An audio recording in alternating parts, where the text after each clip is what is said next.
usually the first of every month. The nickname came about because street hoods often came home to visit Mother on the day she got her government check.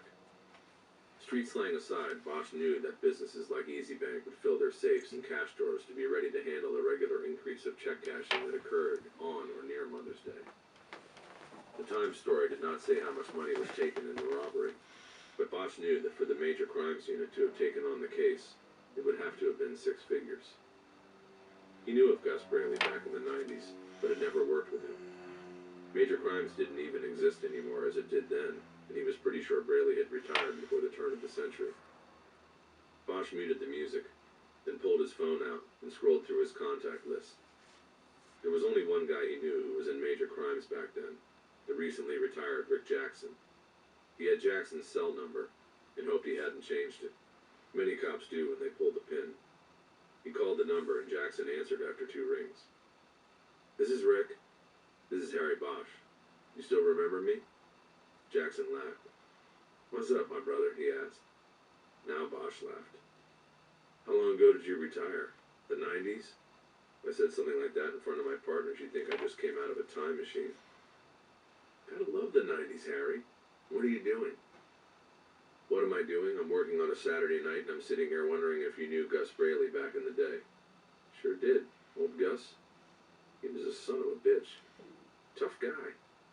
Still alive?" "Oh, yeah. I joined this retired detectives group. We meet once a month for lunch. I don't go every time, but I've seen him there. I think he comes in from Palm Springs. What's going on with him?" "I'm looking at one of his old cases and want to ask him about it. You got a number that's good for him?" "Yeah, hold on. I gotta look at my contacts on my phone to get it. I'll read it out loud, then bring the phone back up, okay?" "Okay. Whatever happened to the Rolodex? Really?" Bosch waited while Jackson looked through his contacts list, and then called the number out loudly. Bosch wrote it down on the edge of the Pico Union map page. "Got it?" Jackson asked with the phone back to his mouth. "Got it," Bosch said. "Thanks. So how are you hitting him?" Bosch knew very little about golf, but knew that was a question often asked. "Pretty good," Jackson said. "Playing a lot and practice makes, well, almost perfect.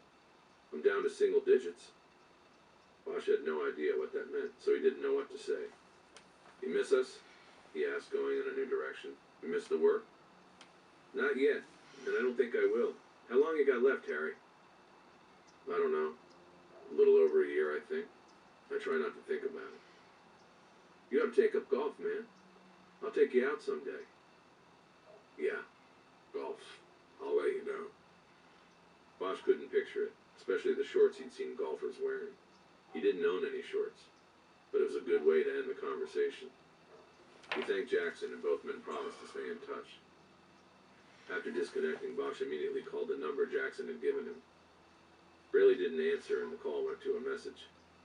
Bosch left his name and number and said he needed to talk to him about a case Braley had handled in 1993. He then gave his number again and disconnected. He picked up the pencil and drummed it on the table. This review was not going the way he thought it would. He had something here. The case had a loose tooth, and he couldn't leave it alone. He hoped he would hear from Braley soon. He turned the music back up in time to hear Stella by Starlight, and went back to the work in front of him. He quickly finished reading through the newspaper stories. After the first 10 days of multiple stories daily, the coverage waned and became little more than perfunctory updates on an investigation going nowhere. He then started through the other murder books, quickly reviewing the autopsies and photos of the dead children and the 2 adults.